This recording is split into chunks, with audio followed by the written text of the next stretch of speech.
চিংড়ি মাছ। চিংড়ি মাছ আমাদের সবারই অনেক বেশি প্রিয়, তাই না? তো আজকে চলে আসলাম চিংড়ি মাছ ভুনা রেসিপি নিয়ে।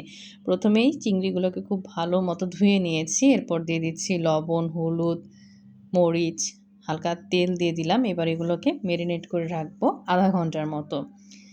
এবার একটা প্যানে তেল গরম করে নিচ্ছি। তেলটা গরম হয়ে আসলে দিয়ে দিচ্ছি চিংড়ি মাছগুলোকে। খুব ভালো মতো ভেজে নিচ্ছি। কড়া করে ভাজবো না, হালকা করেই ভেজে নিব। মাছগুলোকে উল্টে দিব। ভাজা হয়ে গিয়েছে। এবার মাছগুলো আমি তুলে রাখবো। এবার তেল দিয়ে দিচ্ছি পরিমাণ মতো পেঁয়াজ কুচি। চিংড়ি ভুনাতে পেঁয়াজটা একটু বেশি লাগে। পেঁয়াজগুলো যেন খুব সহজেই ভাজা হয়ে যায়, এই জন্য আপনারা অবশ্যই লবণ ব্যবহার করবেন।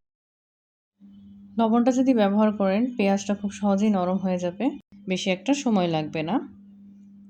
খুব ভালো মতো পেঁয়াজগুলোকে কষিয়ে নিচ্ছি। পেঁয়াজগুলো নরম হয়ে এসেছে, ভাজা ভাজা হয়ে গিয়েছে। আবার একটু নেড়ে চেড়ে নিচ্ছি। যে কোনো ভুনার রেসিপিতেই নাড়াচাড়াটা কিন্তু মেন, খুব ভালো মতো কষাতে হয়। পেঁয়াজটা কষানো হয়ে গেলে দিয়ে দিচ্ছি জিরা বাটা। আমি শুধুমাত্র জিরা বাটাটাই ব্যবহার করব, আদা রসুন বাটা কিন্তু ব্যবহার করছি না। কাঁচা ভাবটা যেন চলে যায় সেজন্য ভালো মতো কষিয়ে নিয়েছি। পানি দিয়ে এটাকে কুক করে নিচ্ছি যেন মশলাটা পুড়ে না যায়। দিয়ে দিচ্ছি ধনিয়ার গুঁড়া, হলুদের গুঁড়া, দিয়ে দিব মরিচের গুঁড়া। খুব ভালো মতো মশলাটাকে কষাতে হবে। মশলা কষানো যত ভালো হবে রান্নাটাও অনেক বেশি ভালো হবে। খুব ভালো মতো কষিয়ে নিচ্ছি। কাঁচামরিচ দিয়ে দিলাম।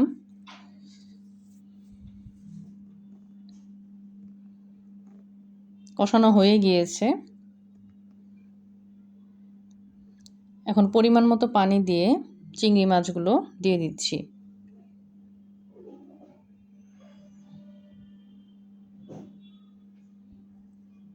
ঢাকনা দিয়ে ঢেকে রান্না করেছি ৬-৭ মিনিটের মতো।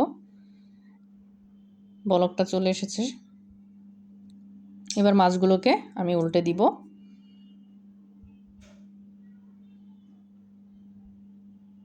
রান্না করব আরও ৫ মিনিট। ব্যাস, রান্নাটা হয়ে গিয়েছে। চিংড়ি ভুনা রেসিপি একদম রেডি। আপনারা অবশ্যই এভাবে চিংড়ি মাছ রান্না করে দেখবেন। আল্লাহ হাফেজ।